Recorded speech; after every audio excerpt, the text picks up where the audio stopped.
In a modern world, dragons have overtaken society, forcing all supernatural beings to hide among humanity.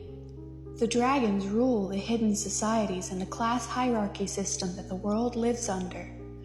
Some supernatural beings follow the dragons out of necessity for survival. Vampires, wolves, and ghouls. But humanity is the food source. The dragons feast on human flesh, vampires drinking the human's blood, while humanity's energy fuels their power. In this world, dragons are harmed by high vibrational energies. Music is especially effective, but this information, as well as the existence of all supernatural beings, has been hidden so deeply that no human believes in them, save for a small few. Most humans believe that the supernatural is a myth and that nothing exists beyond the mundane. Little do they know how big the world really is, nor do they realize the true history of their world that has been lost to time. More than that, they forgot the world song. The rose windows in the original standing cathedrals around the world stand as a long-forgotten reminder, waiting for someone to see them and realize the guidance that these windows hold. Sonoria Nighthope was a human woman who had been through a lot in her life. She had faced many traumas and betrayals, from an abusive childhood, false friends using and abandoning her, and now an indifferent husband who seemed to ignore her very presence unless he wanted something. At the age of 27, she found herself stuck in the role of housewife and mother, a role that she had once convinced herself was what she had wanted, because that was the normal dream society had told her she wanted. But as she looked back at her past, she began to realize that that was never what she had truly wanted. No, she had wanted an unpredictable life of adventure in which each day would be different, filled with danger, struggle, triumph, and the sweetest of pain and love. She longed for a world where the other beings would show themselves freely, walking among humanity as if it were normal, like the ones in the animes she adored so much. Sonoria was a human, but she was also a rare starseed hybrid, with energy that originated from the star systems of Pleiades, Lyra, Syria, and Andromeda. If the members of the hidden hierarchy knew of her existence, they hadn't shown any signs, for her blood and energy would grant them access to unimaginable power. Sonoria had a theory about this being who she was, but she wasn't for certain. She was an esoteric pagan, a practitioner of astral and cosmic magic, and she was very skilled with emotional energy, for hers was stronger than any average human could handle. She had been using her energy to target the Dragon King, aware of the truth of her world.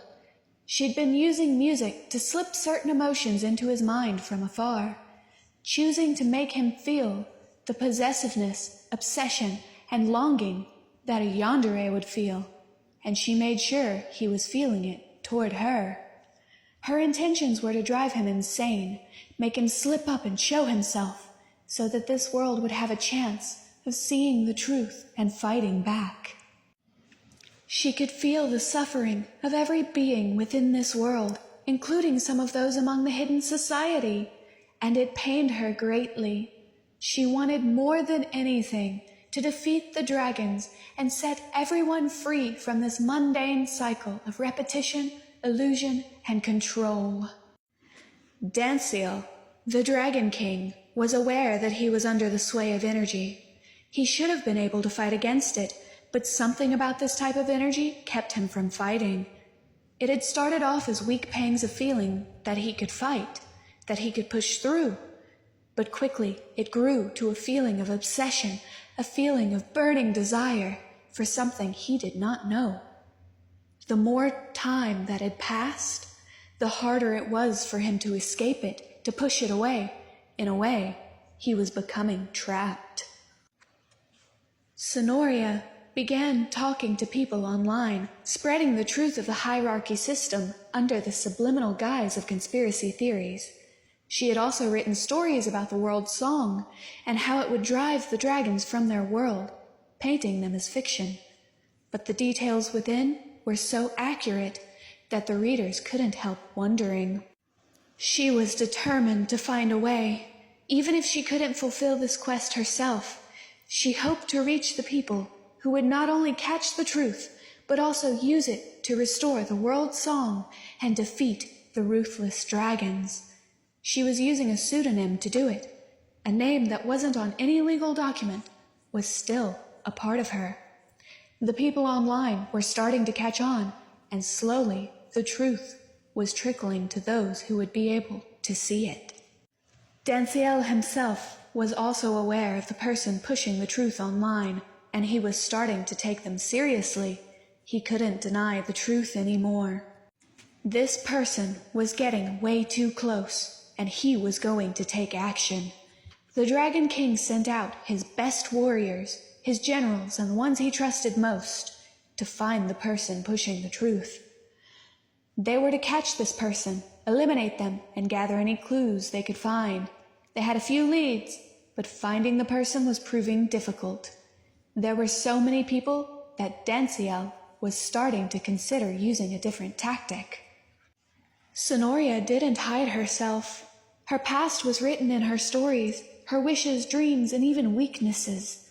She stood out everywhere she went, always wearing an eccentric Lolita fashion and carrying an energy about her that was both gentle and incredibly potent. Whenever she would walk into a room, the atmosphere would shift with high vibrations of love and understanding toward even the darkest of beings. She also seemed to carry the energy of the stars, her aura constantly shifting with the feeling of every emotion possible, somehow separated, yet connected at the deepest level.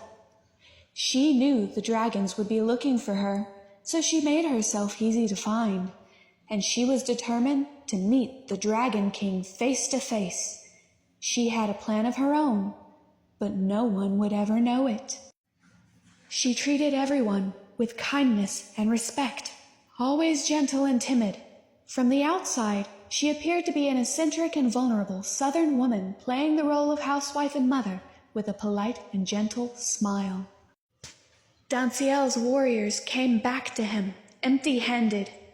They had only found a few leads, but the person they were looking for had disappeared, leaving not so much as a clue behind.